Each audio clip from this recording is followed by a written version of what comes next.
em Direito pela Universidade de Tiradentes, em 1998, e mestrado pela Universidade de Marquilhos, 2004. É sócio do escritório Eduardo Antônio Luxo Fernão, Advogados Associados, em Brasília. Atuou como oficial de justiça e assessor jurídico no Tribunal de Contas de Sergipe, além de subprocurador do município de Estância, durante os anos de 2005 a 2010. Foi professor na Universidade Federal de Sergipe e em diversas pós-graduações. É titular da cadeira 29 da Academia Sergipana de Letras Jurídicas, cujo patrono é Silvio Romero, e membro do IBRAD, Instituto Brasileiro de Direito Eleitoral. É articulista do Correio de Sergipe e colaborador do site Consultor Jurídico. Recebeu a comenda da Ordem do Mérito da Justiça do Trabalho pelo TST. Bom, agora eu vou abrir a palavra para o nosso palestrante, que vai trazer uma das facetas, né, do nosso Silvio Romero. Sergipano, lagartense, jurista, professor, tantos outros títulos que ele possui. O doutor José Roenberg, que vai ser a pessoa, o doutor Carlos Alexandre, as pessoas, né, adequadas para falar sobre o Silvio Romero. Né? Pode começar, professor José Roenberg. Obrigado, professora, pelo convite e pela apresentação. Eu queria primeiro dizer que é uma honra voltar a uma sala de aula depois de tanto tempo. Há muitos anos que eu não falo a uma classe, né, e até me dá um certo frio na barriga o volume de presentes. Há muito tempo que eu não participava de um evento, e muito me agrada que possa ser perante uma plateia de estudantes de direito, não é uma turma de direito constitucional, como você me informou, não é? E sobre o personagem de Silvio Romero. Silvio Romero é um conterrâneo muito peculiar, professora Lucila, caros presentes, porque ele é uma figura controvertida. Então, acerca dele, nós não temos uma definição de bem e mal muito clara, de certo e errado muito evidente, e isso vai ficar, aos poucos, claro para quem está nos acompanhando e quem ainda não conhece essa peculiar figura. E a primeira pergunta que eu me faria se tivesse sentado aí é por que Silvio Romero ainda tem alguma relevância? Por que se justifica gastar algum tempo com uma figura como ele, não é? Mais de 100 anos passados da sua morte? Não é? O que é que Silvio Romero tem a dizer a uma turma de estudantes de direito em 2024?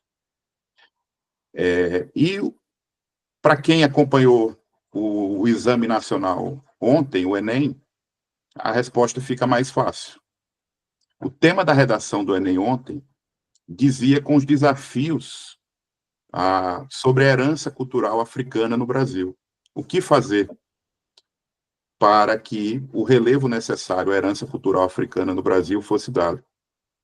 E Silvio Romero foi o pioneiro, dentre todos os pensadores brasileiros, a cuidar desse assunto. Ninguém, absolutamente ninguém, no universo das letras, do pensamento nacional, tem qualquer projeção antes dele em relação a isso. Então, esse é um aspecto positivo do pensamento dele, que daqui a pouco a gente vai passar a relatar. Mas, antes desse, há alguns outros aspectos sombrios, talvez, que precisem ser conhecidos de mais pessoas. Né? Então, vamos começar pelo básico. Né? Quem era Silvio Romero? Né? Silvio Romero é um sergipano como nós. Ele nasceu em Lagarto, Sergipe, em 1851, 21 de abril de 1851. E é bom saber quando ele nasceu, porque é para situar no tempo, né, esse momento especial. Né? Ele vai se tornar um dos maiores pensadores brasileiros de todos os tempos. Até hoje, ele é reverenciado nas academias, nos cursos de ciências sociais, de letras e de direito, não é? sobretudo no campo jurídico, em pós-graduações, mestrados e doutorados, mas, enfim, na história, porque ele tem uma visão muito peculiar de Brasil. Não é? Ele é um dos primeiros pensadores nacionais, se não o primeiro, sobre a ideia de Brasil. E por quê? O Brasil se torna independente em 1822. Então, a gente está falando de um país novo que pede um pensamento sobre ele, portanto, novo. Não é mais sobre Portugal, não é mais sobre o Reino Unido de Portugal, Brasil e Algarves. Não. É sobre um país novo, nascente, muito peculiar, uma monarquia nas Américas. Isso tudo é muito, muito próprio do Brasil do século XIX, do tempo em que Romero nasceu, e que vai despertar a reflexão dele. Né? Então, assim, se a gente fizesse uma linha do tempo dos grandes pensadores sobre a brasilidade, Romero está ali, nas primeiras posições, se não na primeira posição como pensador do Brasil. Depois dele, vocês vão ter a lembrança, ou já devem ter lido, ou conhecido figuras como Manuel Quirino, que era um autor negro, inclusive, um pensador do Brasil negro, do final do século XIX, Gilberto Freire, que é um descendente direto da tradição de Silvio Romero na escola do Recife, Sérgio Buarque de Holanda, Raimundo Faoro, né? Caio Prado Júnior, Darcy Ribeiro, quem mais? Roberto da Mata, Florestan Fernandes, Alberto Guerreiro Ramos, Milton Santos, Otávio Iane, Celso Furtado, Lélia Gonzalez, todos esses grandes pensadores do Brasil partem do pensamento de Silvio Romero para aperfeiçoá-lo ou para criticá-lo duramente. Então, Silvio Romero tem essa peculiaridade, é um conterrâneo nosso, que é fundador do pensamento social brasileiro. Ele está lá nas bases. Um aspecto desse pensamento, né, vai ser o objeto de minhas colocações aqui, com um pouco mais de cuidado, que é o papel que Silvio Romero tem no debate sobre a abolição da escravatura. Não é? É uma posição muito peculiar, minoritária e vencida no debate da abolição. Por quê? Porque ele era um abolicionista, mas ele não era um abolicionista, por exemplo, como Joaquim Nabuco, que pedia que a legislação rapidamente que o legislativo, né, do Império promovesse rapidamente o processo de abolição. Silvio Romero tinha uma visão diferente. Para entender a visão dele, é preciso mergulhar no pensamento dele. Eu sei que eu estou indo e voltando, mas é porque o personagem pede um pouquinho de cuidado. Quais eram aqueles tempos? Né? Nos tempos do Império, vigorava a Constituição de 1824, uma Constituição outorgada. Ela não é uma Constituição democrática como a de 88. O imperador foi lá, fechou a Constituinte que ele mesmo havia convocado, baixou uma Constituição que ficasse ao gosto dele, e essa Constituição tinha uma peculiaridade, ela não tratava de escravidão. Não tratava, ela silenciava totalmente a respeito de escravidão. Ela garantia o direito de propriedade e a legislação, em geral, garantia a propriedade de seres humanos em forma de escravizados. Os escravizados eram, portanto, uma propriedade, uma coisa que era adquirida por outra pessoa, e isso era garantido pelo sistema constitucional, embora o sistema constitucional de 1824 não se expressasse a respeito desse absurdo moral. Né? Isso que nos escandaliza hoje era a situação vigente no ordenamento jurídico dos tempos do Império. Vai vigorar do dia do nascimento do Brasil, 1822, quando a gente ainda se descolava de Portugal, entra no cenário sob a Constituição de 1824 e vai durar até a Lei Áurea, em 1888, né? Já muito enfraquecida, já muito debilitada, mas ainda presente como instituto jurídico. Então, a abolição da escravatura é a base da sociedade. A escravidão é a base da economia brasileira, uma chaga moral, um problema nosso, gravíssimo, não é? E, no entanto, a Constituição era silente a respeito dela, que é uma peculiaridade que a gente vai tratar depois. Silvio Romero vive, portanto, nessa época. Mas ele vive também num tempo de grandes transformações. Para vocês entenderem, hoje a gente acha que internet, inteligência artificial, uma série de tecnologias modificam a nossa vida de uma maneira impensável. Mas se nós vivêssemos no tempo de Silvio Romero, nós também teríamos vivido uma era de grandes transformações. Primeiro, o mundo todo estava em revolução o tempo inteiro. É a era das revoluções, né? Ela vai começar mais ou menos no final do século XVIII, né? Revolução Americana, que gera a independência dos Estados Unidos, Revolução Francesa, que inicia o processo de extinção do antigo regime, as monarquias europeias vão caindo uma após a outra, vão se tornando monarquias constitucionais ou repúblicas. Nas Américas, a Revolução do Haiti, a Revolução Haitiana, talvez a mais importante de todas as revoluções do século XIX para nós, americanos, né? E muito pouco tratada, muito pouco analisada por nossa historiografia, um tanto quanto esquecida, não é? Mas era uma revolução peculiar, porque era uma revolução feita por escravizados, que gera uma nação independente, não é?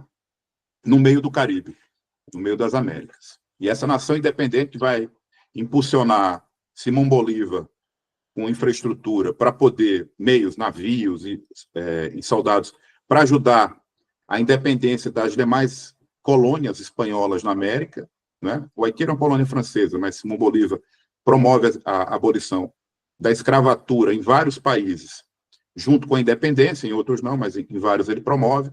Então, veja que é uma revolução importante que é muito pouco lembrada. Mas essa era de revoluções na Europa e nas Américas tem a nossa independência também. Então, esse é um momento muito, muito peculiar da história geral e também da história do Brasil. É um momento de grandes transformações. Se a gente imaginar tecnologias, por exemplo, na física,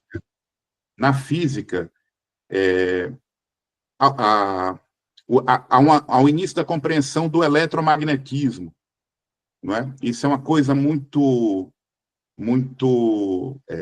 isso começa a revolucionar por assim dizer, tecnologia daquele tempo, não é? Isso é com Faraday e Maxwell no eletromagnetismo. Na química, Mendeleev descobre os elementos e monta a tabela periódica. Mas uma das grandes revoluções daquele tempo vem de Charles Darwin. Darwin publica A Origem das Espécies em 1859 e estabelece a ideia de seleção natural. E essa ideia de seleção natural migra para o pensamento social, como o darwinismo social, e vai gerar teorias diversas, inclusive uma que cai no gosto de Silvio Romero, chamada evolucionismo, desenvolvida por um pensador chamado Herbert Spencer. Muito bem. Então, vejam que são muitas coisas acontecendo ao mesmo tempo, o mundo está mudando muito rápido, e Silvio Romero, naquele contexto, percebe essas mudanças, inovações, e nutre um especial apreço, uma especial devoção à ideia de que a ciência pode ser o vetor de interpretação do mundo. O pensamento científico pode ser o vetor de interpretação do mundo. Então, na Escola do Recife, não é? Um movimento alojado dentro do curso de Direito da Faculdade do Recife, sobretudo a partir dos anos 1870, né? Outro conterrâneo nosso, talvez o maior de todos, o sergipano, Silvio Romero, Tobias Barreto, lidera essa faixa de pensamento. Mas Silvio Romero está lá, incluído, não é? E na Escola do Recife ele desenvolve um pensamento antimetafísico, não é? Então, assim, ele tenta olhar o mundo por um viés que afasta a religiosidade e qualquer interpretação que não justifique as coisas a partir da ciência. Ele é um obcecado com isso, inclusive ele é muito criticado já naquela época por essa leitura de mundo, não é? Mas ele estava, insisto, inserido num universo de mudanças que são, por assim dizer, surpreendentes. Até hoje, se olhar a velocidade daquelas inovações. Não é? Então, assim, aço passa a ser usado em larga escala a partir da década de 50. Isso modifica a construção, isso modifica a produção de bens em geral, inclusive navios, não é? que eram um meio de transporte de longa distância preferencial, trens, não é? O petróleo passa a ser usado como em larga escala a partir dos anos 70 do século passado para fins de combustível, não é? de servir como combustível para motores, não é? A eletricidade ganha um grande impulso com a lâmpada de Thomas Edison a partir também do final dos anos 1870, não é? Eu já falei do petróleo, mas tem que falar do motor de combustão, né? Que é contemporâneo dessas inovações, de 1876, desenvolvido por Otto.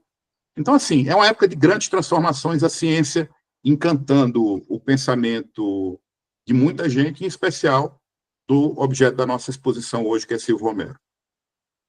E onde é que entra a ciência e o processo de abolição da escravatura? Que tipo de conexão pode ser feita? Romero encarava as coisas da seguinte maneira, muito influenciado por essa ideia de que a ciência seria o filtro da verdade, o filtro do certo e do errado, portanto, também um filtro ético-moral. Né? Romero passa a enxergar as pretensões a qualquer coisa, a qualquer objeto, não é? De uma maneira seguinte: isso é viável? Isso é factível? Que tipo de consequência isso traz? Então, assim, era uma análise meticulosa de causa e efeito. Não é? Ele olhava para a realidade e tentava identificar se aquilo era viável. E ele tinha uma profunda descrença no papel do Estado, especialmente no tema da abolição da escravatura. Por quê? Vamos lá.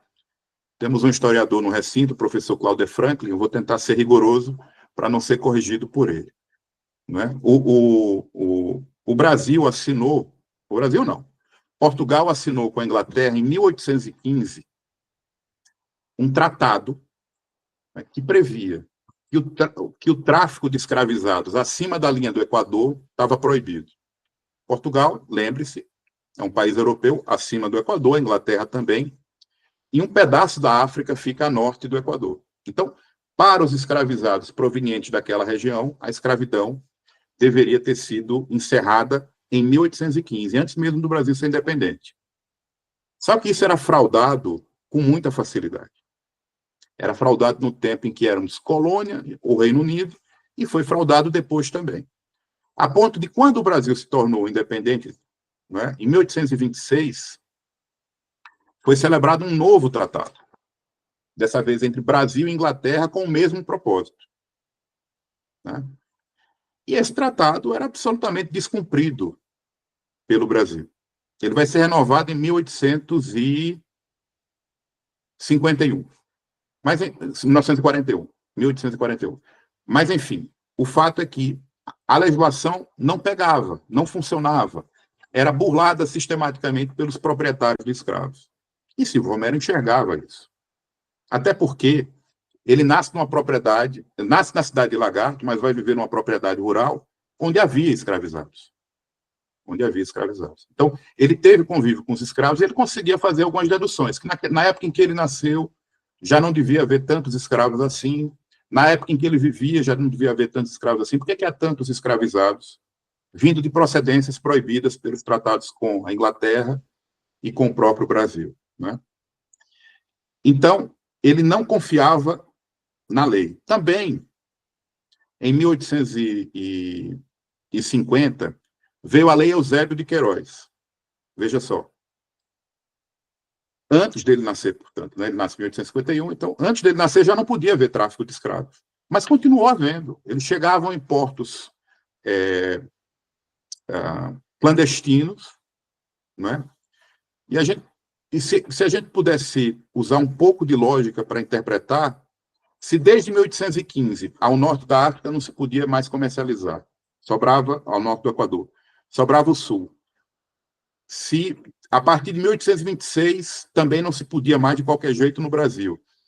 Se em 1850 já não podia de nenhum grau se trazer escravo africano para o Brasil, nem se podia escravizar mais índios, já há algum tempo já não podia, porque havia tantos escravos e não parava de crescer esse número. Era porque a lei era descumprida.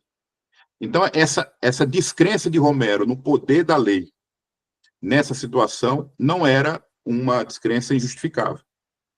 Nem injustificada, nem injustificável. Do ponto de vista da observação. Do ponto de vista moral, a gente vai ter um problema daqui a pouco a relatar. Né? Em 1871, com a lei do ventre livre, se cria, digamos assim, uma situação muito peculiar. Por quê? Não, pela lei Eusébio de Queiroz de 1850, ninguém mais podia chegar escravizado no Brasil. 21 anos depois, em 1871, ninguém que nascesse deveria permanecer escravizado. E por que havia, por conseguinte, tantos escravos ainda no país? Não parava de crescer o número. Era porque a lei era descumprida. Bom, então ele já era, em 1881, um homem de 30 anos, quando resolve participar desse debate. Ele já tinha escrito algumas coisas e tal, mas ele é convidado a participar desse debate. E ele escreve para uma revista prestigiada da época, chamada Revista Brasileira, um artigo chamado A Questão do Dia, a Emancipação dos Escravos. Esse é um artigo muito polêmico e com graves poréns, graves questões morais adjacentes. Né? Lá, quando ele está analisando os métodos possíveis de abolição da escravatura, ele condena a tática ou estratégia do movimento abolicionista. Né? Ele diz que Joaquim Nabuco está errado ao propor uma lei que elimine a escravidão do país, né? Porque ele considerava que essa lei ia gerar um grande problema prático, que era como absorver essa massa de escravos, né? E, ao mesmo tempo, dizia que essa lei não ia funcionar porque os proprietários iam gerar pedidos de indenizações, iam reclamar do processo digamos assim, de exclusão desse direito deles de propriedade. Romero, obviamente, estava errado do ponto de vista moral, mas ele estava defendendo um ponto de vista e não era sequer majoritário, que era o que deveria haver uma abolição de escravatura. Naquele tempo, a elite brasileira não aceitava a ideia de abolição. Apenas alguns mais progressistas, mais avançados, é que entendiam assim. E nesse campo dos progressistas avançados, eles colocavam numa posição de que quem deveria fazer a abolição era a sociedade. Como? Transformando a propriedade de escravos em algo ocioso, inútil, pouco prestativo, ou seja, convertendo o trabalho livre em algo economicamente mais viável, né? Eu recortei aqui um trecho para fazer a leitura para vocês. Eu sei que é sempre monótono, mas eu acho que vale a pena para poder entender o que ele estava querendo dizer. Ele disse assim: o melhor meio de acabar com a escravidão não é formular projetos absurdos ou combinações legislativas engenhosas. O melhor meio de extingui-la é restringi-la, colocá-la em estado de sítio, estabelecer com ela a concorrência, torná-la inútil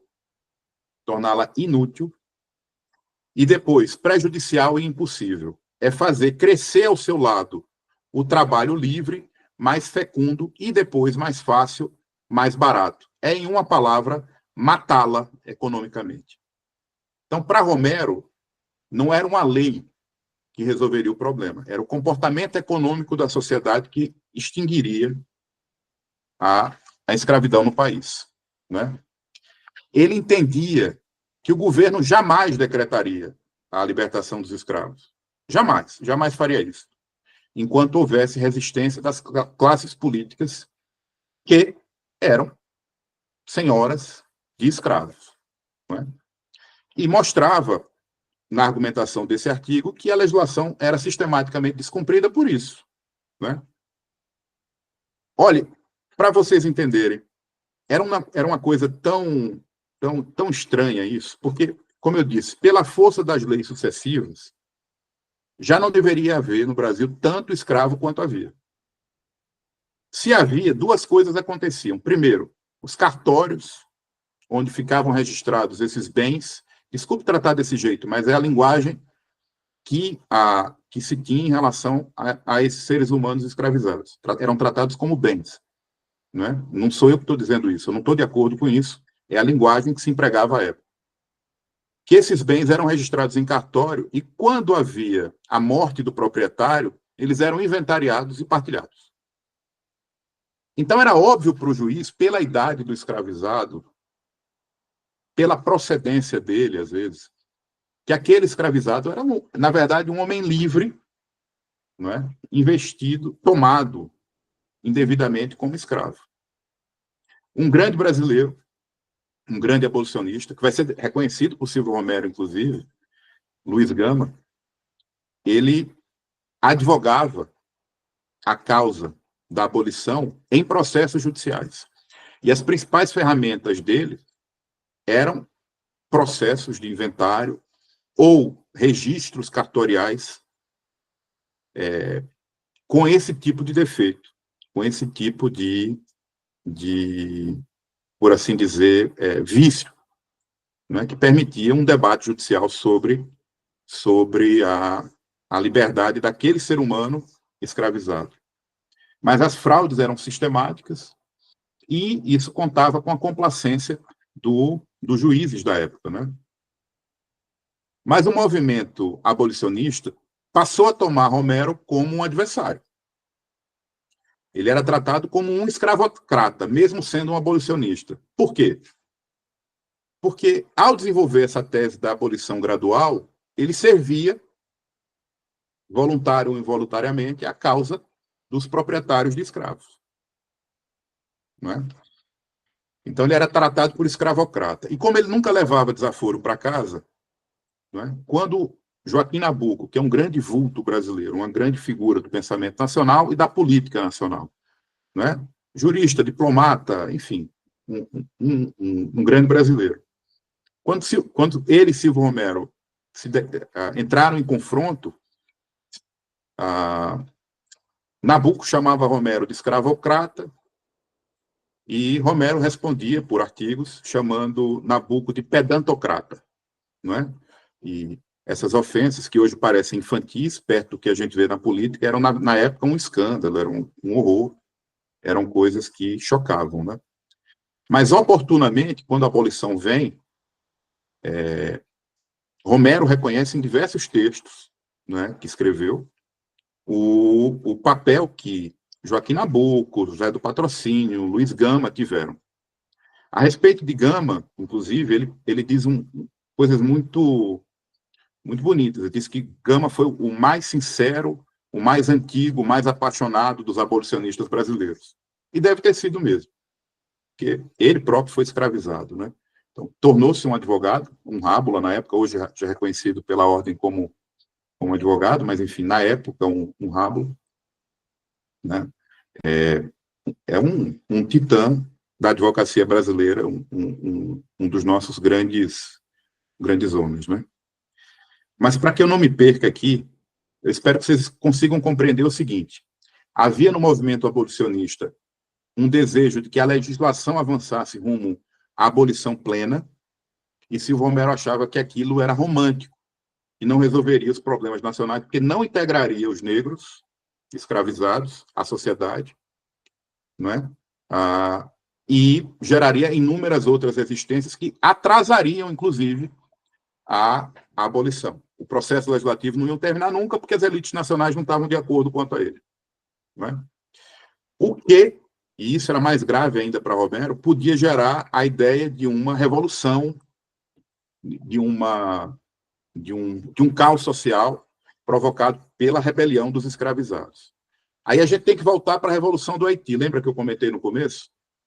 O grande medo que a historiografia brasileira ainda precisa revelar melhor, sobretudo a historiografia do direito, o grande medo do pensamento nacional naquele século, até 1888, sobretudo, era o medo de que houvesse no Brasil algo parecido com o que houve em Santo Domingo, no Haiti.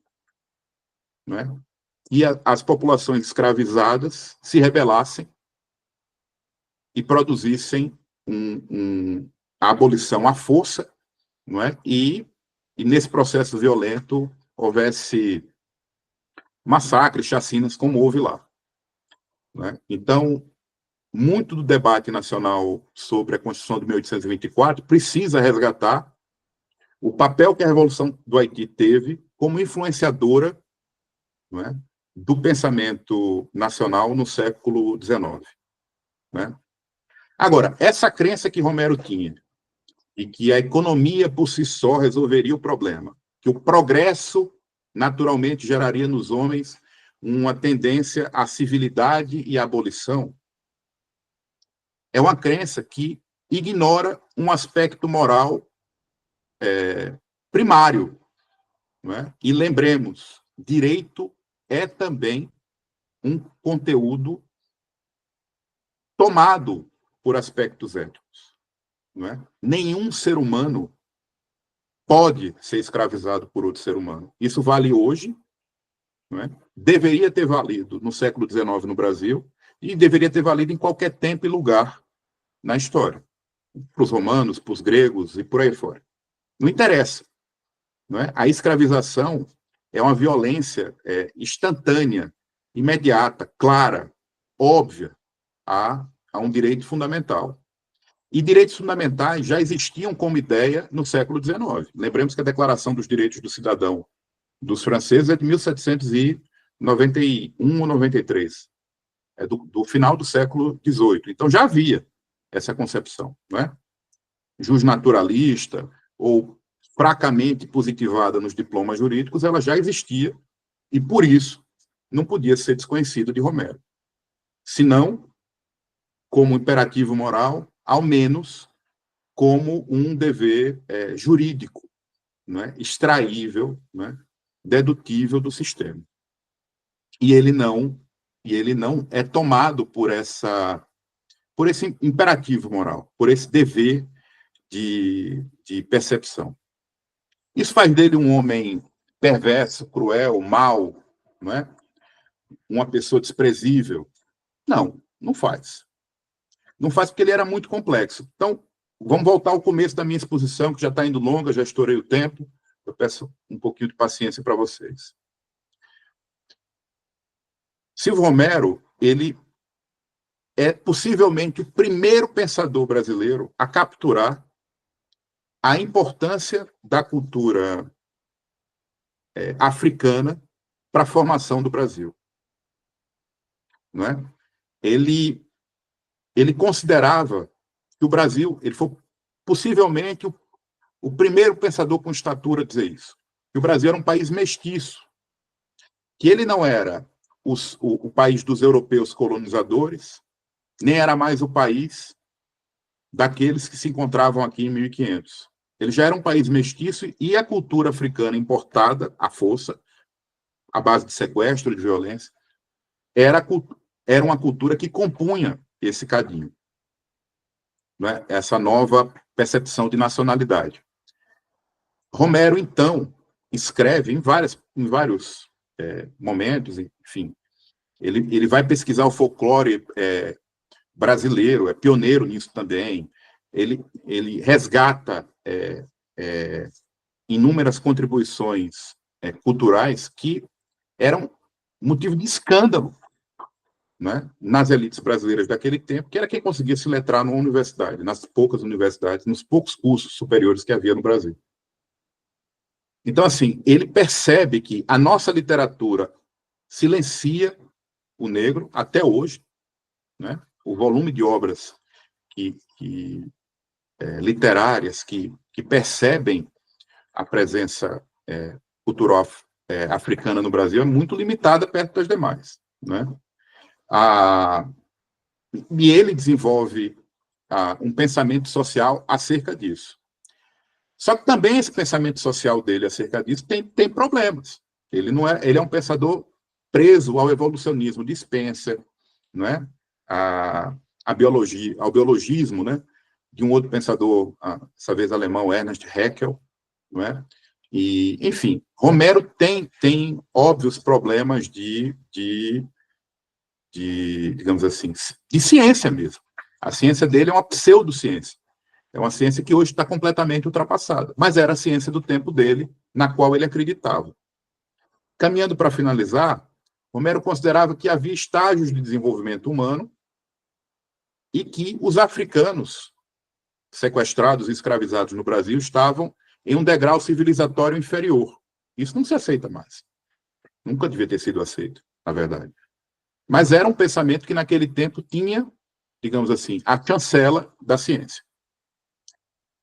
Então, embora ele tenha a virtude intelectual de ter percebido que ninguém percebeu, que o Brasil caminhava para se tornar um país diferente, não é? Mestiço, como ele usa. Isso depois vai ser retomado por outros pensadores, mas, enfim, ele tem essa posição vanguardista.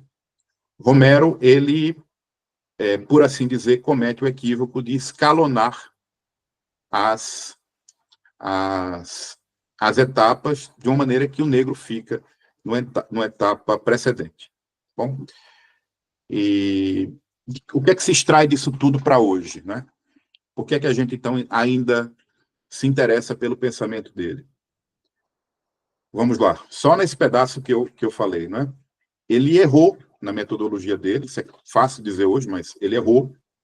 Ele errou quando supôs que a legislação não era um caminho para o processo de abolição. Errou porque a economia jamais se encaminharia nessa direção sem uma atuação legislativa estatal, né?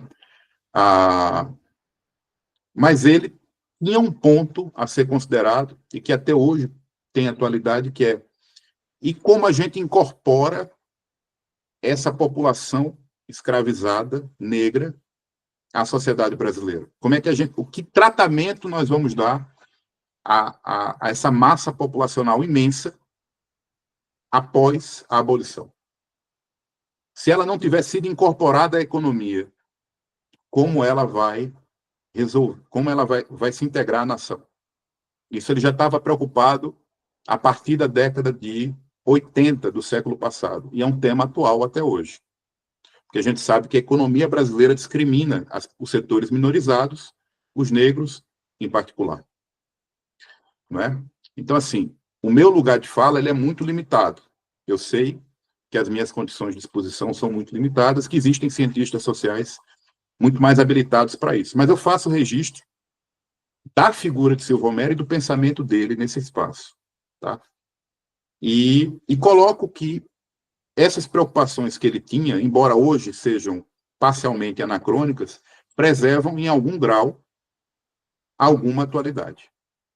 Tá certo? Veja, vimos que descumprimento sistemático da lei em favor de elites privilegiadas era uma preocupação que ele tinha.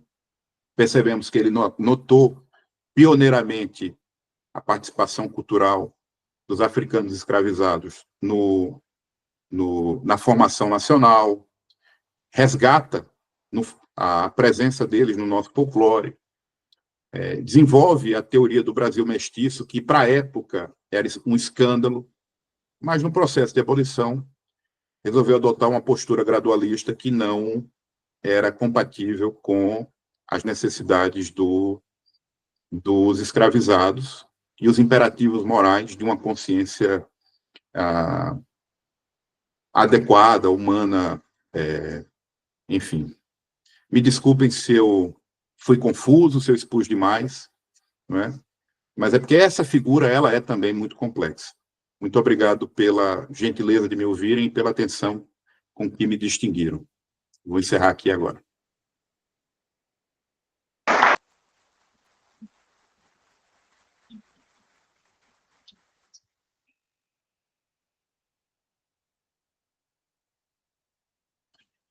Olá, professor José Biombi. Bem, professor. Ouço, professora. Consigo ouvir sim. Que a gente pegou, certo? Nosso segundo palestrante. Farei uma pequena apresentação. O professor Dr. Paulo Franklin Monteiro Santos é licenciado em História em 1995 e mestre em Educação em 2003 pela Universidade Federal de Sergipe. Doutor em História pela Universidade Federal de Pernambuco, pós-doutor em Cultura e Sociedade pela Universidade Federal da Bahia em 2018. Participou como avaliador do processo de avaliação do Programa Nacional do Livro e do Material Didático em 2015. Membro da Academia Sergipana de Letras, membro da Academia Lagartense de Letras, membro da Academia de Letras do Brasil e Suíça, sócio correspondente do Instituto Geográfico e Histórico da Bahia. Articulista dos portais Lagarto Notícias, Lagarto Net e Só Sergipe.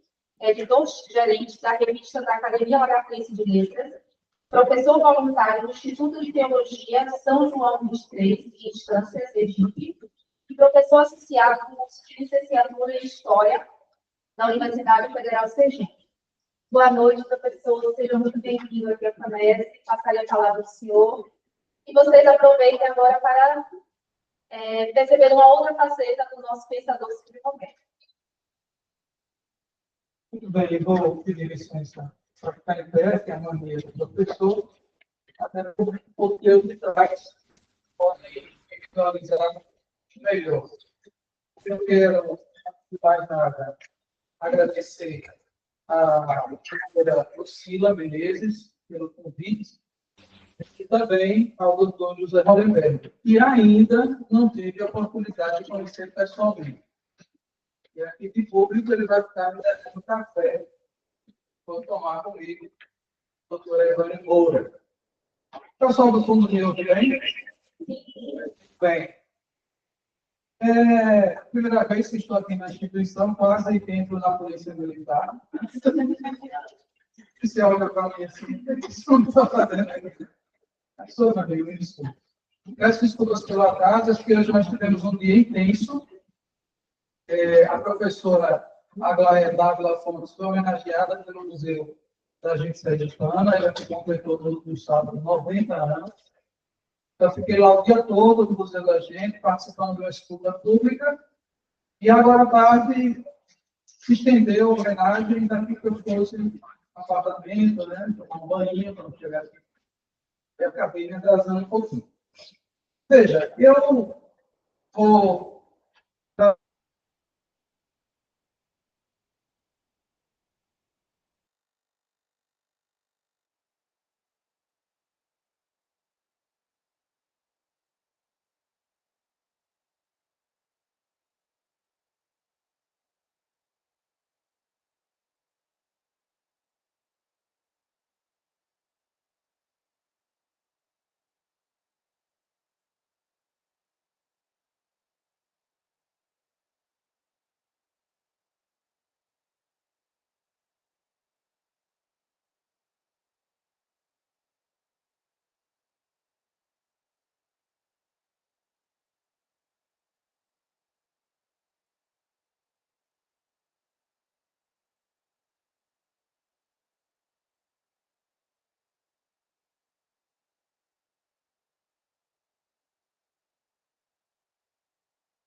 É bem verdade que se Silvio vivesse hoje e mantivesse alguns posicionamentos intelectuais de época, fatalmente ele seria um racista.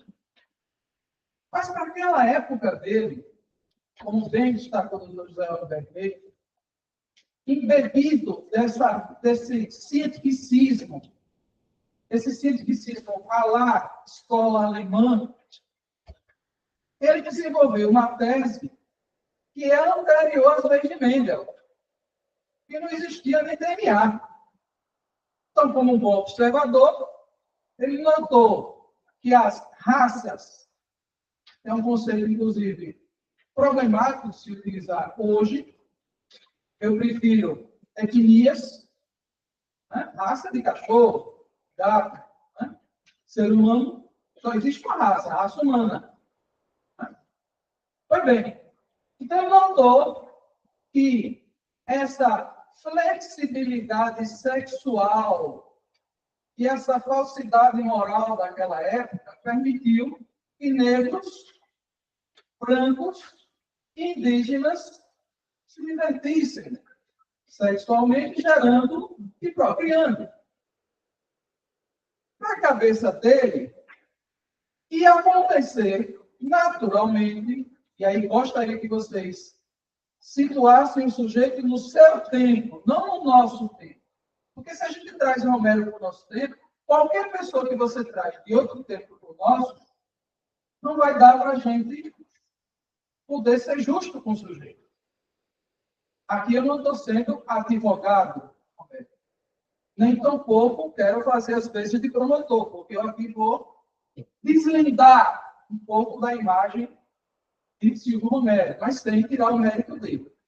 Então ele achava que ia acontecer um fenômeno, que era o fenômeno de embranquecimento da raça. E pelo branco ser um povo ou uma raça superior, nos cruzamentos diversos, o branco ia prevalecer. Ia chegar um momento que não ia ter mais nem negros, nem indígenas. Ora, isso acontece nas cores. O branco é uma cor primária. Quem nunca aqui já fez educação artística e pegou aquelas cores todas e fez aquele experimento que no final deu branco. Mas isso não funciona na gente. Repito, quando ele afirmou isso, ele afirmou muito antes das leis de Mendel existir. O DNA do código genético existir. Até a gente perceber que não é a cor que determina, mas é o DNA do sujeito.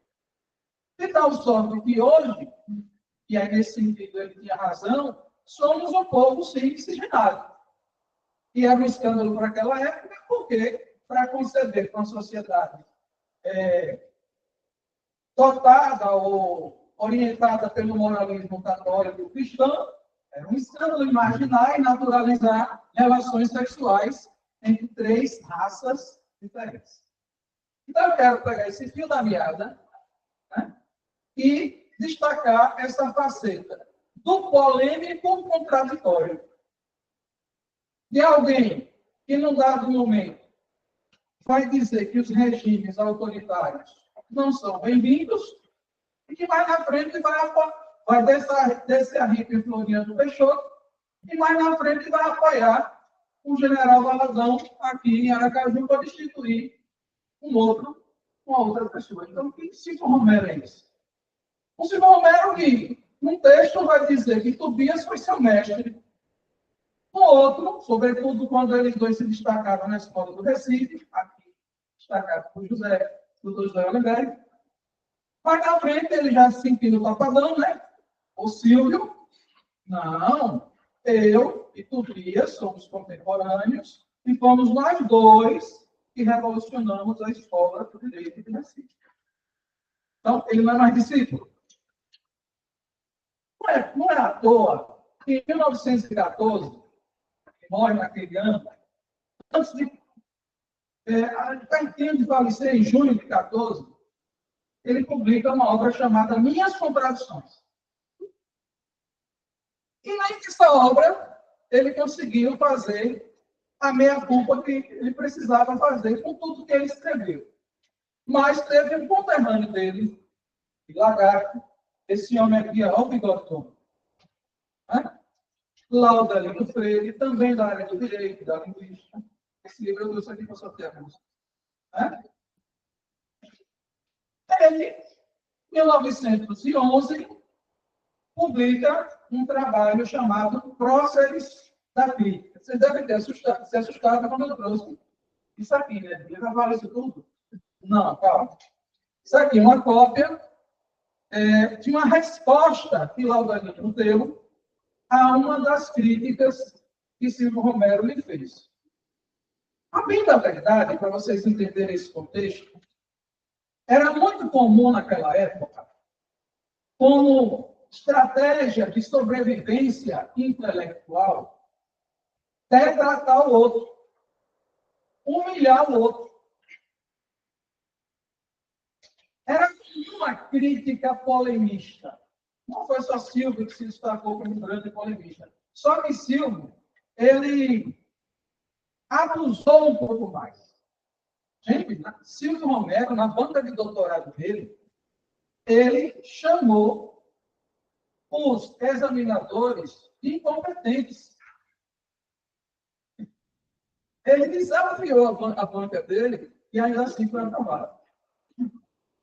Para hoje você fazer uma banca de mestrado e de doutorado e dizer que os seus examinadores não são capazes de dar a você o título de mestre ou doutor. Ele fez isso. E ele se notabilizou por isso, por polemizar. E essas polêmicas, hoje é no WhatsApp e no Instagram. Todo mundo ficava lendo no WhatsApp e no Instagram. Né? Na época era na imprensa. Todo mundo ficava ansioso para sair o jornal para ver os escritos das pessoas. E há quem dizia que as letras de Silvio Romero, nesse quesito, polêmica, crítica, tinha gosto de sangue. Porque ele triturava qualquer um que contrariasse ele. Alguns exemplos. Machado de Assis. Ele, juntamente com Machado e outros, fundaram a Academia Brasileira de Letras. Sabe como é que ele chamava Machado de Assis? De Gaguinho. Quem é esse mestiço Gaguinho? Machado era Gaguinho. Entendeu? Gente, mas isso não é nada demais. Hoje, que você vai no WhatsApp, escolhendo uma outra pessoa. Naquela época, as pessoas levavam muito em consideração a honra, o nome. Imagine Machado de Assis ser chamado de Gaguinho. Manuel Bonfim, aqui de Aracaju, um grande médico, grande escritor, grande educador, contemporâneo de Silvio, chamava de Manuelzinho. Escreveu 34 artigos detonando Manuel Bonfim na imprensa. Manuel Bonfim só escreveu um, nas palavras de hoje, dizendo: Silvio, eu tenho mais o que fazer. Isso porque Manuel Bonfim discordava de alguns dos aspectos aqui apresentados por Dr. José Rosenberg, relacionado à questão da abolição e do futuro do Brasil. Manuel Bonfim era muito claro. O problema do atraso do Brasil é a falta de educação. E aí, Silvio, nesse sentido, tem razão. Essas leis eram inúteis, não pegaram. Nem a lei de terras, nem a lei Eusébio de Queiroz, nem a do ventre livre. E pior era dos sexagenários, que decretava livre o escravo que chegasse a 60 anos, quando a média de vida do escravo no Brasil era 45. Quando o escravo conseguia escrever, chegasse a 60 anos, ele estava acabado. Se chegasse. E aí, o que acontece? A gente não pode descartar, e não é o objetivo da minha fala, a genialidade de Silvio. Genial. Mas era um genial genioso. Que criticava todo mundo e não admitia crítica. Brigou com José Veríssimo, brigou com Manuel Bonfim. Olha, a única pessoa que ele respeitava, e ainda teve esse probleminha aí, era Tobias Barreto. Os demais tratou possível. E aí, como eu não posso me estender muito, eu trouxe um exemplo que no direito a gente chama de... Né? Tem a acusação, tem a defesa, né? Tem a réplica e tudo mais. E era assim que as coisas funcionavam. E assim como a gente fica ansioso, né? Ansioso para ver a novela, eu e minha esposa, a gente assiste novela até um dia desse. É o doutor José Roberto falando e me lembrando da Força do Desejo. Novela com Malumar, né? Fábio Assunção, que falava exatamente desse período de 1870. O dilema dos senhores de escravos de manter a escravidão ou libertar os escravos e ter que pagar indenização, ou ainda trazer os imigrantes, notadamente os italianos. Então, eu trouxe um exemplo. O Adelino Freire, também filho de lagarto, também egresso daqui, que precisava estudar fora, se naturalizou no Rio de Janeiro como Silvio.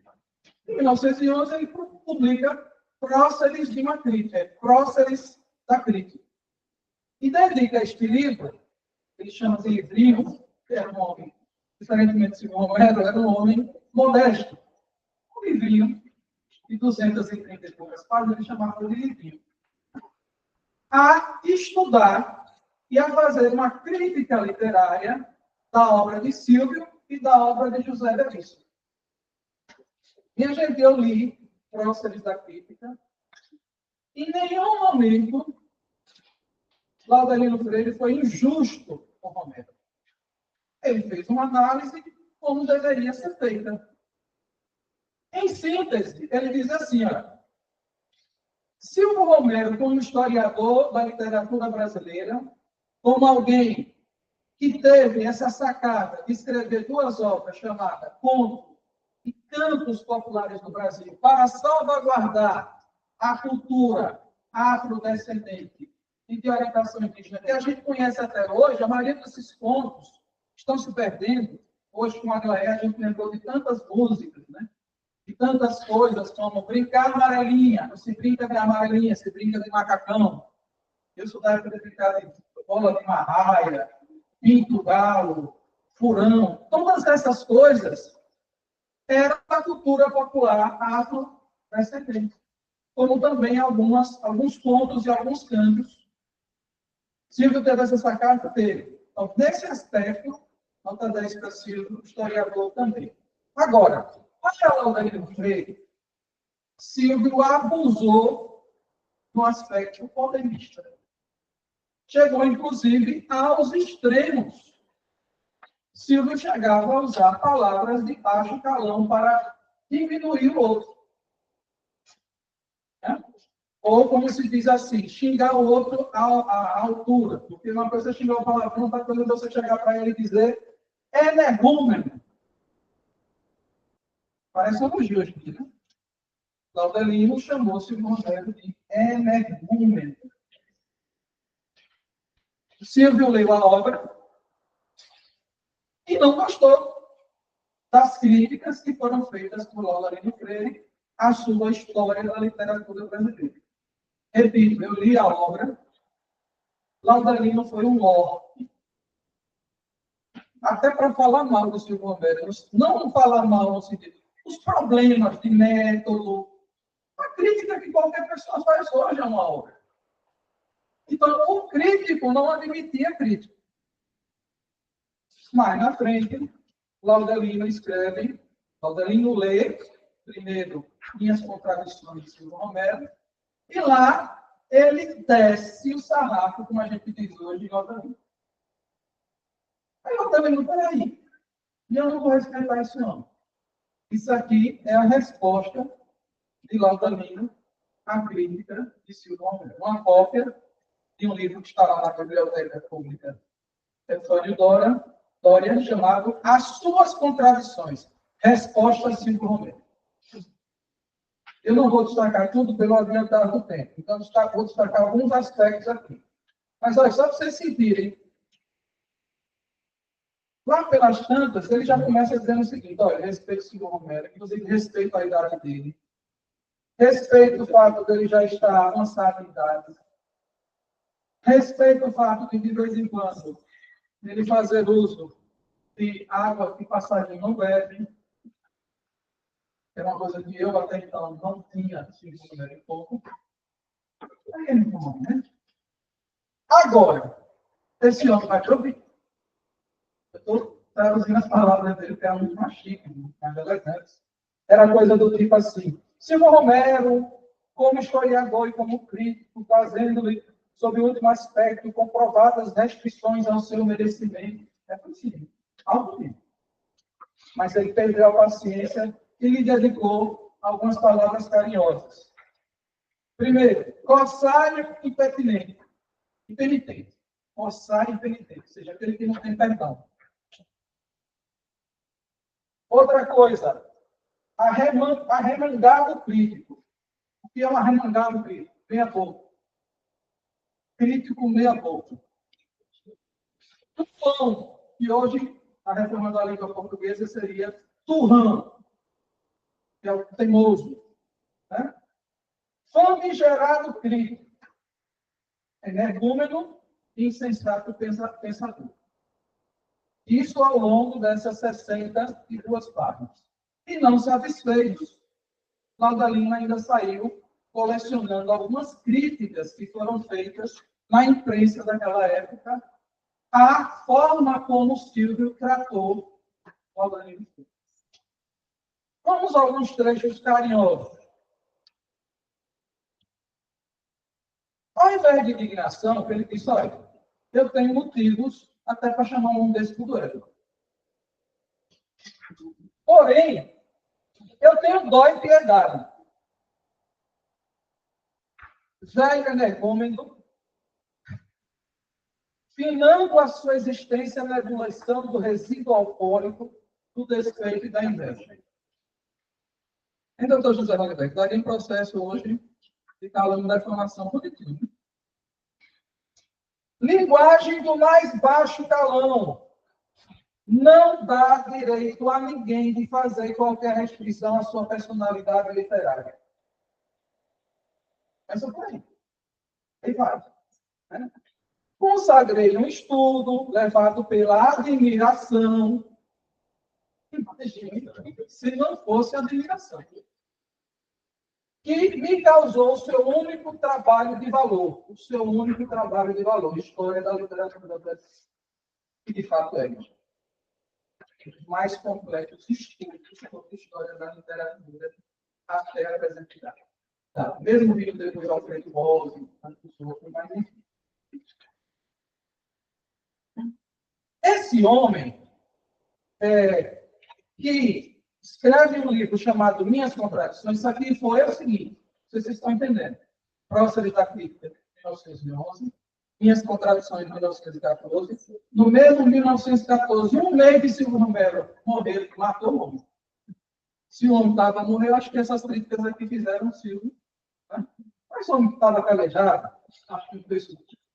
Olha, se o livro dele não deveria ser chamado Minhas Contradições, mas Minhas Invejas e Calúnias, Minhas Mentiras e Misérias. Vamos para frente. O tempo hoje. São sempre desses jaés as suas contradições. Martelam-se, chocam-se, espedaçam-se nas próprias palavras em que são expressas. E aí, eu faço novamente um link à fala do Dr. Sérgio Molenberg. Era um homem complexo. Um homem complexo não pode ter contradições? Pode. Quem aqui não se contradiz? Vamos já, nunca se contradiz. Mas as contradições dele, e Laudalino, ele fez questão, ele fez cascalda dele, assim, dizendo, olha, aqui você faz isso, daqui a pouco você faz aquilo. Por exemplo, essa concepção de ciência pela metade, digamos assim, ou falsas ciências, categorias que ele criou para dizer o que era ciência naquela época e o que não era. Por exemplo, teologia, ele chamava de falsa ciência. O de Deus é uma falsa ciência. A filosofia é uma ciência meia-boca. Lembre que é um homem que está no contexto do cientificismo. Um cientificismo que hoje chega a chamar de cientificismo racista, mas é um cientificismo. O primeiro ensaio de ciência mais sistemático que se teve nota. É um polemista tão famigerado que ora deprime e ora incensa e bajula. Foi o caso de Floriano Peixoto. Chamou Floriano Peixoto de ditador, e o era. E depois Floriano Peixoto era um homem de bem, porque ajudou ele a depor o presidente de Sergipe para colocar um ditador, Oliveira Zero Bandido.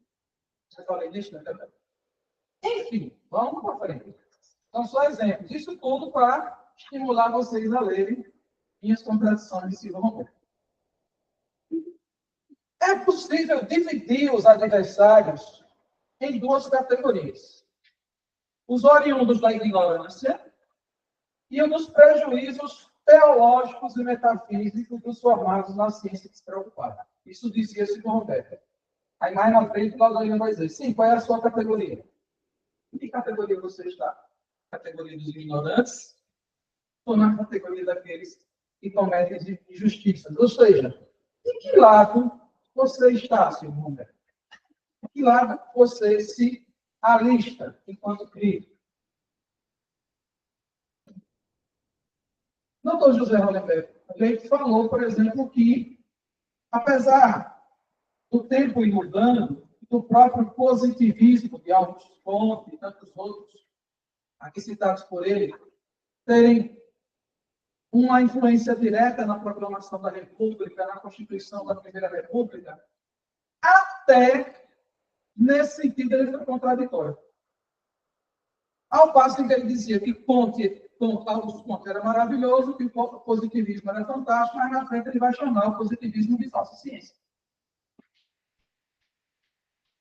Professor, é natural sermos contraditórios. Claro, claro.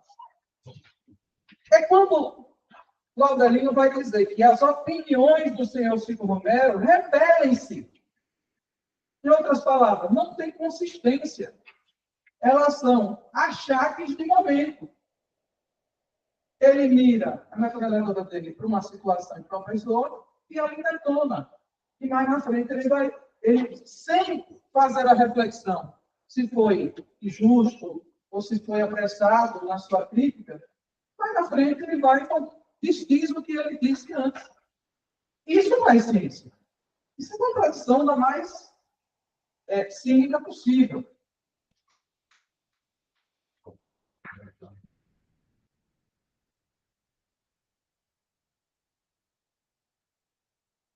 Sobre Tobias Barreto.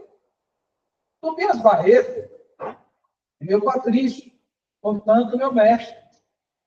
O governador que tinha falado, o presidente do Estado, era Oliveira Valadão, que me defendeu. Tobias Barreto é meu mestre, meu patrício. Mas na frente ele vai dizer que Tobias era seu contemporâneo e que nunca foi seu professor. Sensação. Ele diz, inclusive, que Romero tinha um rosário de contradições. Um rosário. Uma outra crítica que ele faz é a de comparar Machado de Assis a Tobias Barreto. Aí, nesse sentido, Silvio vai dizer, concordo, que ambos são geniais, que ambos têm importância, que ambos são fundadores de escolas importantes e tal. Agora, uma coisa é o poeta, outra coisa é o filósofo. Nem o método da análise comparativa cabe aí. Porque ou você vai ser injusto com um, ou você vai ser injusto com o outro. Você pode chegar a um nível de comparação entre Tobias e Machado até a página tal. A partir dessa página não tem lugar de comparação. Até porque ambos são díspares. Então, o próprio Laudelino vai dizer, olha, Silvio, nesse patamar, ambos foram grandes poetas, embora eu discordo de Laudelino, para mim, que Tobias não foi esse poeta todo. É daquela fase candoreira, né? Castro Alves e tudo, mas Tobias não foi um grande poeta. Ambos são grandes prosadores, ambos são influenciadores de gerações, enfim. E aí sai destacando outras situações. Diz que Silvio Romero, no campo político, estava deslocado, e acho que o exemplo do Dr. José Hollenberg deu aqui hoje é importante nesse sentido, porque como é que alguém é considerado abolicionista e é criticado pelos próprios abolicionistas? Eu prefiro acreditar, doutor José Hollenberg, que ele fazia, assim, às vezes, dos escravocratas. Mas isso carece ainda de um aprofundamento maior. Né? Porque, por exemplo, a concepção que eu tenho, historicamente, de abolicionismo, Silvio já erra em não defender uma educação popular. É bem verdade que já naquela época defendeu a educação popular, é passível de ser taxado como comunista. E, aliás, Manuel Bonfim é amado pela esquerda até hoje, porque o pensamento dele se assemelha muito à ideia da educação emancipadora, coisa que Romero não conseguiu perceber. Porque a Lei Áurea, por exemplo, não forneceu educação para esse povo que foi libertado? Moradia, condições de vida. Por isso que o 20 de novembro é mais celebrado que o de maio, o 13 de maio. Celebrar o quê? A liberdade. Sim, que liberdade? Olha, vocês estão livres agora, viu? Mas aqui na fazenda vocês não trabalham. E eu vou para onde? Eu vou engrossar, né, a periferia das cidades que se tornavam cada vez mais urbanizadas, Rio de Janeiro. E até hoje, como disse sabiamente José Hollenberg, é um problema que a gente tem. A questão da cota, por exemplo, em tese não deveria existir. E por que é que tem que ter cota? Para reparar numa injustiça histórica. Entre outras situações. Para não me alongar muito, a ideia era só atiçar vocês, né? Pelo amor de Deus, tomara que Silvio Romero hoje não vá puxar meu pé quando eu estiver dormindo. Acho que não, porque ele era certo, né, doutor Zé Oliveira? Acho que não. Está bem. Vida após a morte, mas que não me. Mas eu quero encerrar com uma fala de Laudanino. Não poderia ser diferente, até para fazer justiça, assim. Ele vai dizer assim: ainda mesmo que devessem desaparecer os trabalhos do crítico e do polemista, ele está chatinho. É aquela famosa frase, Romário, não, né? Romário disse assim, fulano calado, Edmundo fala calado, é um poeta, né? Você dizia? Essa frase, era Pelé. Você lembra dessa frase do Romário? Gente, eu estou com 50 anos, disse que não era bem vivo. Quem era vivo em 94 aqui?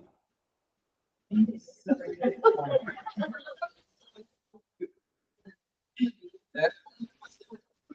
Então, tinha uma vista aí entre Romário e Pelé, né? Aí, Pelé falou alguma coisa que o Romário não gostou, e o Romário disse: Pelé calado é um poeta. E a então, basicamente, o Laudelino disse isso, olha.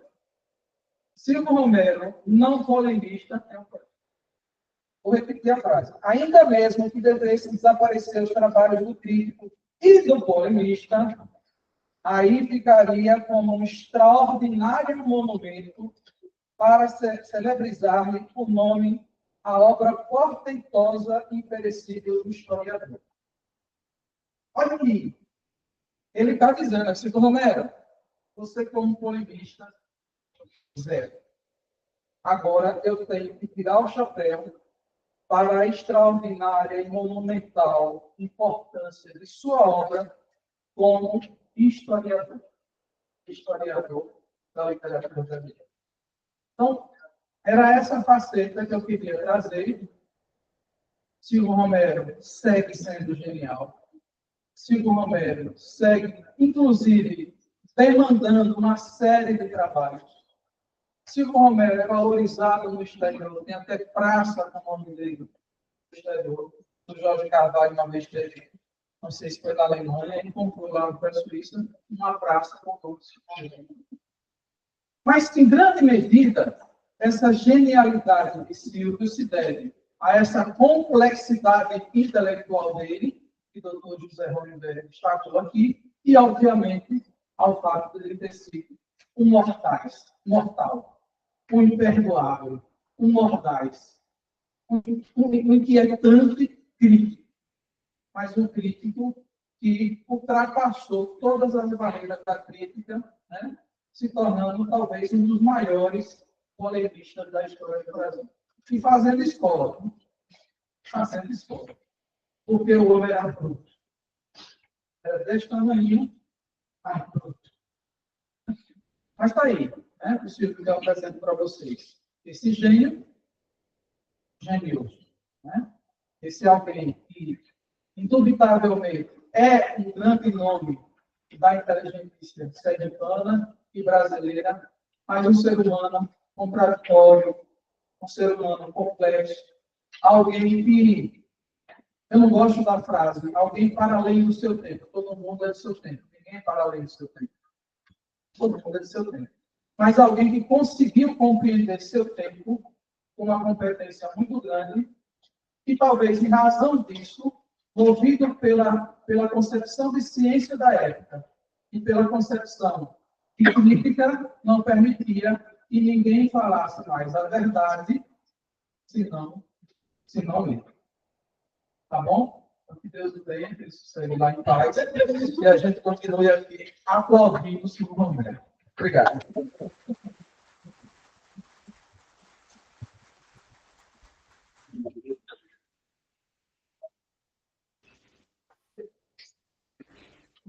Bom, gente, depois dessas duas falas excelentes, né, trazendo um resgate da figura do Silvio Romero, do polêmico Silvio Romero, um homem, como vocês perceberam, cheio de camadas, né, indecifrável até certo ponto, né, e aqui os professores eles tiveram esse brilhantismo, né, de trazer o resgate dessa memória, né, desse homem que, por vezes, é muito defenestrado, não é, professor José Rolenberg, professor Paulo de eu estudei na UFES, eu fiz Direito na UFES, e na minha época, lá nos idos de 2010, sempre acadêmico de Direito da Universidade Federal de Sergipe, Silvio Romero. E aí começou um movimento, né, dos estudantes para mudar o nome, né, justamente em decorrência dessa má fama que o Silvio Romero teve, né. Agora, eu confesso aqui para vocês, a maioria dos estudantes não leram nem uma linha do pensamento do Silvio Romero, né, deixava-se levar pelos burburinhos, pelo oba-oba, e aí muda, não muda, esse centro acadêmico. Aí o professor da época, né, o pessoal Afonso Nascimento, até chamava, mas ele estava bem adoitado. Ele escreveu um pequeno artigo, acho que com esse informe, e criticando esse posicionamento de defenestrar um pensador sem ao menos o conhecer. Então, eu acho que a minha perspectiva, né, o meu objetivo aqui de trazer o pensamento do Silvio Romero com essas variadas camadas desse homem tão complexo, como os dois professores deixaram aqui de maneira muito clara para vocês, foi justamente esse, né? Não há só um lado da história, sempre falo com meus alunos de História do Direito, né? Para a gente olhar para o passado, a gente precisa se despir da nossa capa, da nossa roupa da atualidade, senão a gente comete o anacronismo. E aí eu acho que com a fala dos professores a gente consegue fazer, de fato, esse resgate dessa figura complexa. Gostaria de abrir aqui para perguntas, né? Se tiver alguma pergunta, enfim, algum posicionamento, queira falar, levante a mãozinha. Alguém aí quer falar alguma coisa? Vamos lá, turma, vocês são curiosos, vocês me apertam nas aulas. Vamos apertar os professores aqui. Não se preocupe, que eu não vou lançar nenhuma crítica romeriana para vocês. Então, eu vou fazer uma pergunta, na verdade, um comentário. O professor Hollenberg e trouxe, né, uma das facetas do Romero em relação ao pensamento abolicionista, e o Romero ele não tinha, digamos assim, muita fé na lei, né? Porque a lei trazia com relação, enfim, ao abolicionismo. E aí eu me lembro de uma leitura que eu até passei para os meus alunos, um pequeno livro, que de pequeno só tem o tamanho mesmo, que é o Direito, de um pensador da vertente marxista crítica, que é o Roberto Lira Filho, no qual ele fala que a lei é um mero acidente, né, desse percurso jurídico. E eu fico pensando nesse homem do século XIX, né, o homem da ciência, o século do positivismo, né, que critica, né, essa lei, né. E aí eu gostaria de saber do principalmente do professor José Monberg, de fato, esse posicionamento do Silvio Romero, nesse momento, né, colocando-se desesperançoso com relação à lei, se era, de fato, uma inovação no momento, né, nesse século, enfim, no século XIX, ainda no meados dos 800.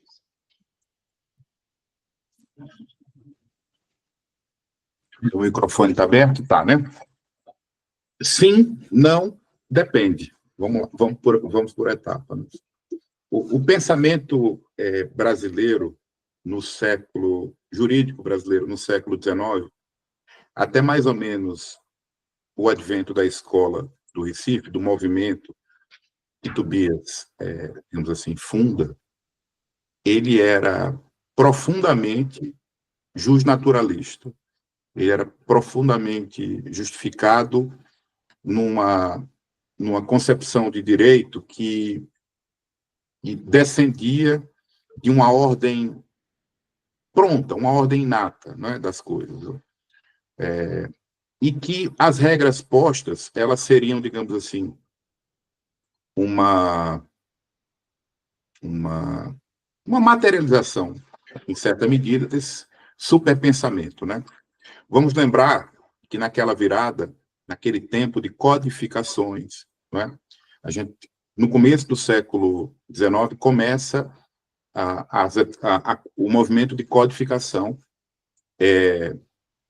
e havia, por assim, né, a partir do Código de Napoleão, o Código francês, né, e havia uma espécie de resistência na cultura germânica, que era uma cultura de um direito costumeiro, de um direito, por assim dizer, extraído da vivência da sociedade alemã. Óbvio que isso que eu estou dizendo é uma simplificação, importa em algo muito mais complexo, mas a escola do Recife olhava para a cultura germânica, né? Não se pode falar propriamente em Alemanha naquela época e tal, né? Mas, enfim, para a cultura germânica com admiração. Tobias escreve em alemão, né? Tobias Barreto publica uma revista no interior de Pernambuco, em alemão, da qual ele é possivelmente o único leitor, né? Ele ficava para poder remeter para a Alemanha. E lá, sim, ele encontrava interlocução. E Romero, ele é, ao mesmo tempo, amigo contemporâneo e discípulo de Tobias. Só que ele é mais amplo, ele é mais espaçado. Voltando à sua pergunta, né? Ele não era o único que descria nas virtudes da lei. A escola do Recife tinha um olhar, embora não fosse um movimento homogêneo, mas, enfim, tinha um olhar crítico à legislação.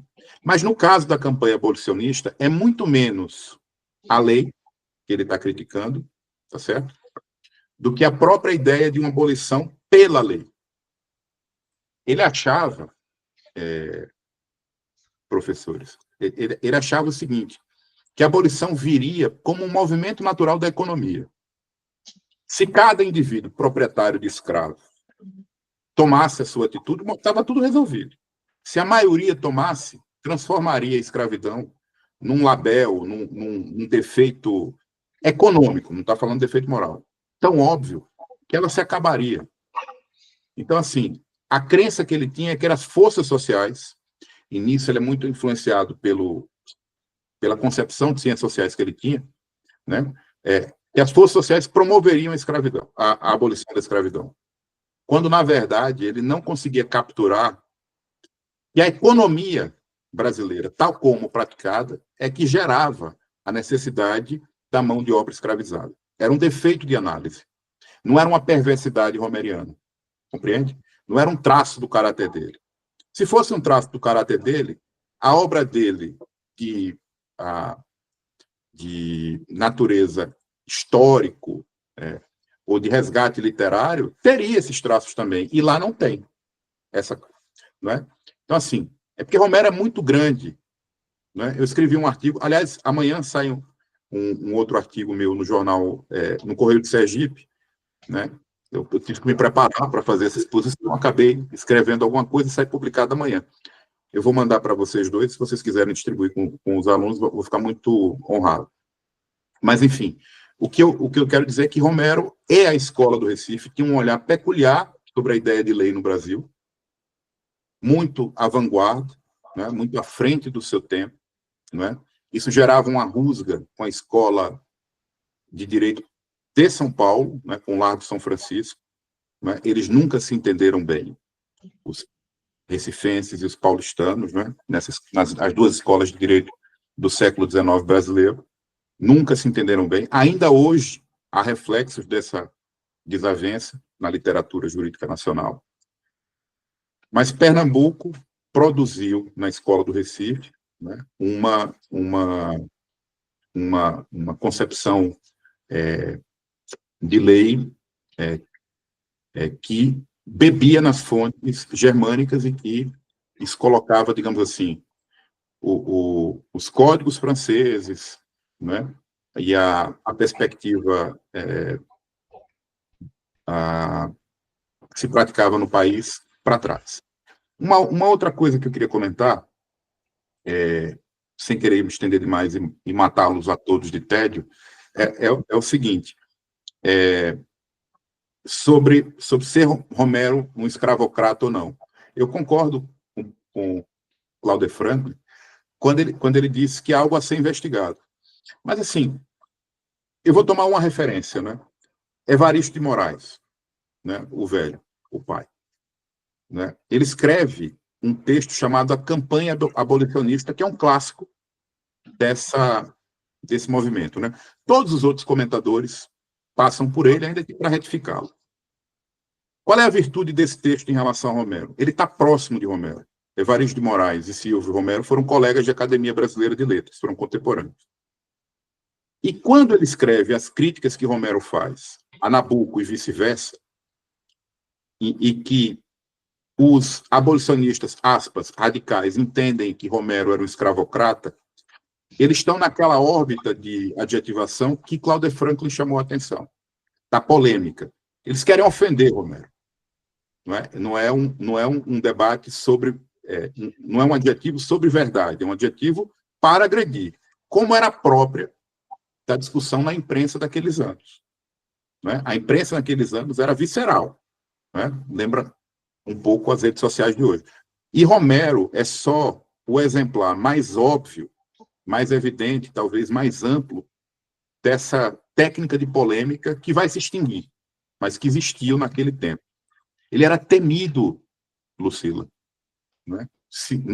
Eu desconfio que Manuel Bonfim não quis polemizar com ele, deixou ele falando sozinho, para ver se ele parava. Porque se ele entrasse naquela discussão, não acabava mais. E não era só ele, não. Ó.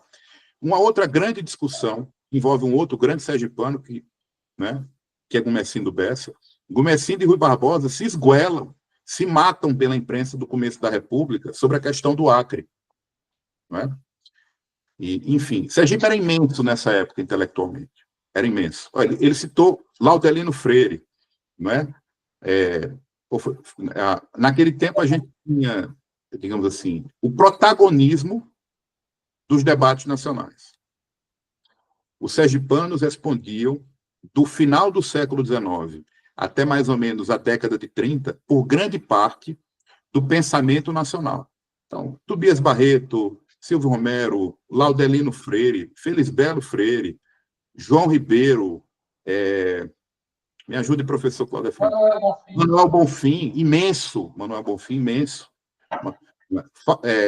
Nos debates parlamentares, Fausto Cardoso. Silvio Romero foi relator do Código Civil de 1914, enquanto teve atuação como deputado federal. Não é dele o relatório final, mas ele foi relator, propôs, debateu. Mais na frente, Aníbal Freire da Fonseca. Enfim, a gente teve uma janela no tempo de grandes sergipanos, que tinham o protagonismo do pensamento nacional. Na questão do Acre, por exemplo, não tem nada a ver com o nosso tema, já estou fugindo e tal. Na questão do Acre, que ela vai ao Supremo Tribunal Federal, o advogado do Acre é Gomercindo Bessa, o juiz do processo é Coelho Campos, o procurador da República, que fazia às vezes de advogado da União na época, era João de Oliveira Ribeiro, enfim, eram sergipanos, no Supremo Tribunal Federal, na causa mais importante da República naquele tempo, que era o que é um território federal. Não existia na Constituição de 1891 a figura do território federal.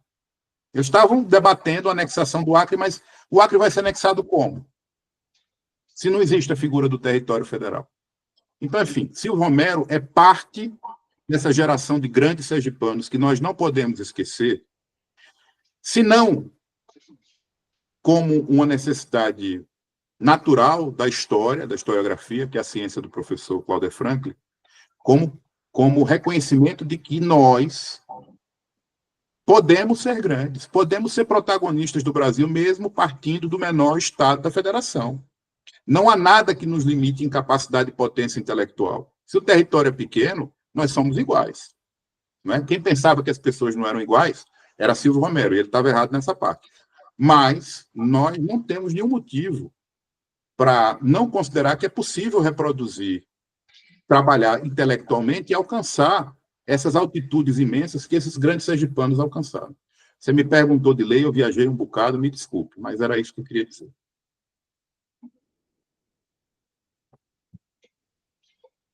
Excelente, professor. Obrigada. Alguém tem alguma pergunta? Enfim, pode vir.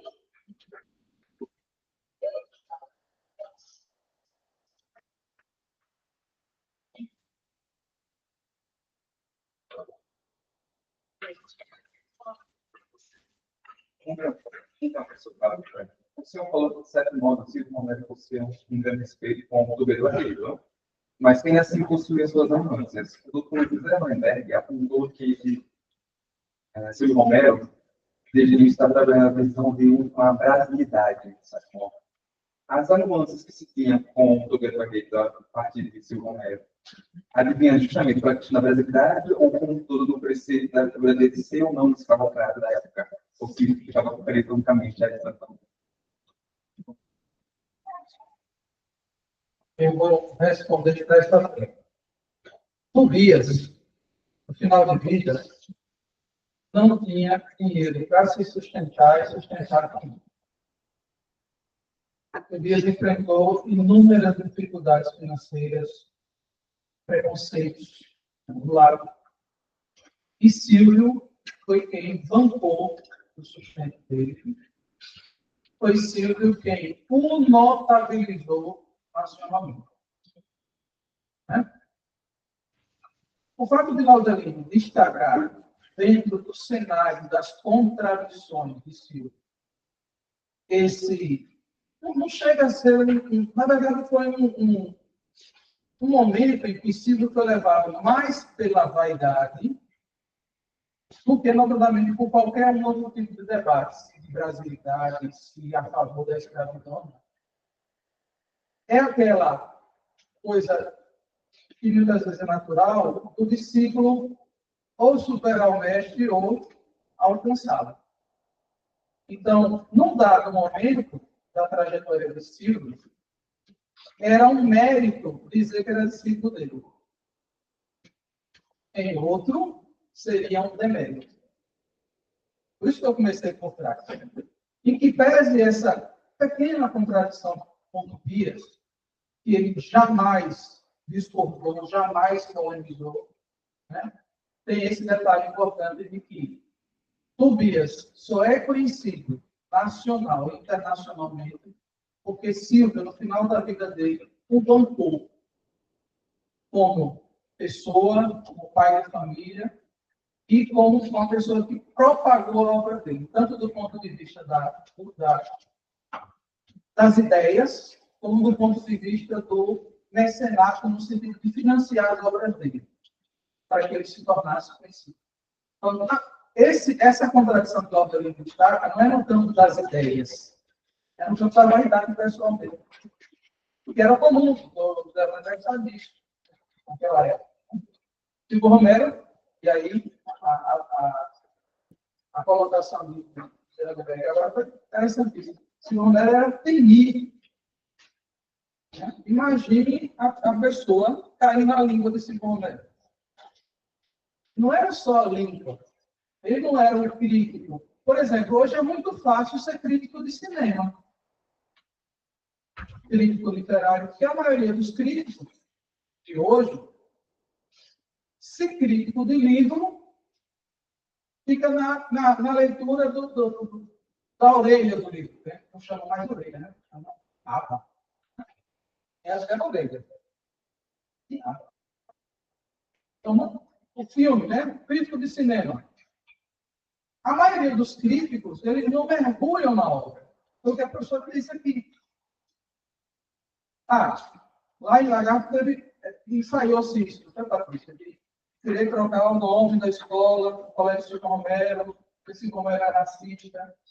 Aí veio um sindicalista de esquerda, amigo nosso, professor de história, e disse: não, eu sou contra essa história de mudar o nome de escola. Por exemplo, a escola da Arrastado do Médici deveria continuar da Arrastado do Médici, para que todo mundo soubesse quem foi que Arrastado do Médici. Porque se eu vou e troco o nome dele, ninguém vai saber quem foi Médici. É um apagamento. É como eu não consigo pronunciar ali.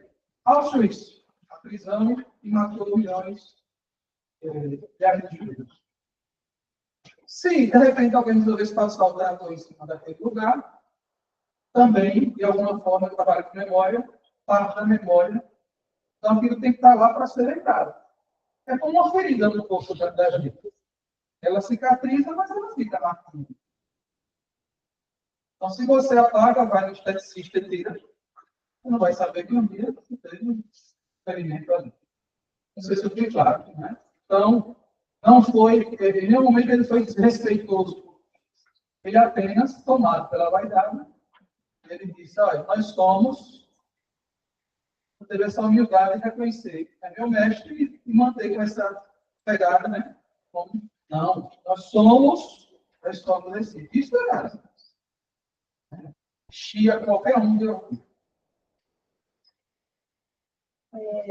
Alguém tem algum questionamento, alguma pergunta? Eu acho que podemos encerrar, né? Professor Paulo Tanque, professor José Gutenberg. Né? Só me permite um comentário, antes de encerrar. Eu falei sobre o Silvio Romero no processo de abolição, que era para delimitar o tema, né? Ele é imenso. Romero é imenso. Mas, assim, três traços da personalidade dele para mostrar como ele era não avante do seu tempo, porque, como Cláudio Franklin colocou, ninguém é muito além do seu tempo, né?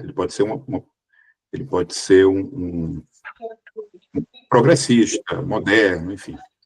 Silvio Romero era republicano quando o Brasil era monarquia, abolicionista quando o modo de produção era escravista, embora tivesse um projeto de extinção daquele regime econômico gradual e condenável. Ele era abolicionista, segundo alguns dos contemporâneos dele, e era um federalista. Não é? Ele era uma figura realmente diferente. Ele era um pensador especial que se envolveu com a ação. Ele foi promotor, advogado, juiz, professor, crítico literário, quando a crítica literária era, na verdade, a ciência social. Né? A história da literatura que ele escreve, como eu tinha escrito antes a história da filosofia no Brasil e tal, a primeira, por sinal, a história da literatura que ele escreve é, na verdade, um longo tratado sobre a inteligência no Brasil. Ele não está falando apenas de autores de poesia, de romance, de contos, de novelas. Ele está falando de tudo que se escreveu no país, né? Ou sobre o país, enquanto éramos colônia, inclusive. Então, assim, ele é um furacão de ideias. E é óbvio que quem está escrevendo primeiro sobre as coisas, que quem está pensando inicialmente, vai errar mais. Ele pensa primeiro, e as pessoas que estão na sequência vão fazendo as correções, os aperfeiçoamentos. Não é? Então, o pedestal em que ele deve estar é o do tamanho da inteligência dele. da capacidade intelectual. As questões morais devem ser postas na sequência, como a gente faz hoje com os atletas que a gente aprecia, né? A gente gosta de ver quem joga futebol bem, quem joga tênis bem, etc. e tal, mas a gente sabe os problemas éticos que aquela pessoa carrega. Com o Silvio é parecido. E eu quero dizer o seguinte, que existe muita literatura sobre Silvio Romero. O professor Claudio Franklin citou a Biblioteca de Fânio Doria como uma fonte, não é? A gente precisa ler os autores sergipanos, né? Eu citei aqui um monte, esqueci de Jackson de Figueiredo, que é uma matriz do pensamento conservador brasileiro, né? E Silvio também. Assim como Manuel Bonfim tem um reconhecimento progressista, Jackson de Figueiredo tem no âmbito conservador. Então, por essas coisas todas é que eu estimulo os seus alunos, Lucila, a investigarem Silvio Romero, né? Em breve, a Academia Sergipana de Letras Jurídicas vai colocar as obras de domínio público dele e dos outros patronos num site que está sendo formulado, que é uma maneira de divulgar, não é? Eu sou o titular da cadeira dele, então eu tenho obrigações com Silvio Romero, enfim, é uma maneira de divulgar esse pensador, como os outros colegas divulgarão os dos respectivos patronos, né? Obrigado pela oportunidade, né? Fico muito feliz de poder falar desse conterrâneo ilustre. Obrigado pela possibilidade de conversar com o professor Claudio Franklin. Nós vamos conversar pessoalmente um dia, professor, porque eu quero colher o autógrafo no seu livro, no seu excelente livro. O professor Claudio Franklin publicou um livro recentemente chamado As Ezequias, do Monsenhor Olímpio Campos, na companhia da professora Ana Medina, né? Que é uma obra de resgate de uma passagem da história de Sergipe muito especial, não é? Embora muito triste também. Imagine que Sergipe teve, num período muito curto, o assassinato de um deputado federal por forças federais e o consequente assassinato de um senador da República a caminho do Senado, Monsenhor Olímpio Campos. E hoje eles são nomes de praças e olham-se como estátuas uns aos outros, né? É um livro que eu recomendo a leitura. E me perdoe por falar demais, é que eu me empolgo. Não é muito tempo que não falo para alunos, então me empolguei hoje. Muito obrigado pela oportunidade.